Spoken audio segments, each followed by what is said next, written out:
இன்னைக்கு சண்டே இல்லையா, எழுந்துக்கிறப்பவே சொல்லிட்டேன் என் வீட்டுக்கார்கிட்ட, தயவு செஞ்சு எந்த ஜூஸையும் போடாதீங்க, போட்டிங்கன்னா நான் குடிக்க மாட்டேன், எனக்கு டீ குடிக்கணும் போல் இருக்குது, நான் டீ தான் போடுவேன் அப்படின்ட்டு சொன்ன மாதிரி நானே போய் டீயை போட்டு எல்லாருக்கும் கொடுத்துட்டேன். நானும் குடிச்சிட்டேன்.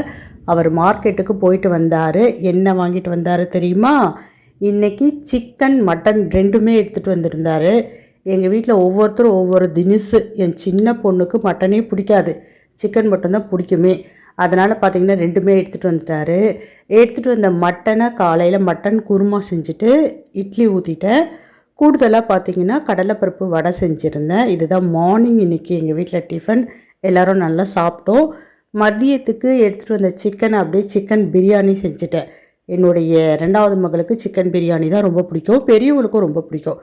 அவளுக்கு எந்த பிரியாணி செஞ்சாலும் ரொம்ப பிடிக்கும், இவளுக்கு சிக்கன் பிரியாணி மட்டும்தான் பிடிக்குமே. பிரியாணிக்கு பெருசாக சைட் டிஷ் எதுவும் செய்யலைங்க. தயிர் பச்சடி செஞ்சுருந்தேன். அதே மாதிரி மட்டன் காலையில் செஞ்சுருந்தேன் இல்லைங்களா, மட்டன் குருமா, அதை வச்சு சாப்பிட்டு முடிச்சிட்டோம்.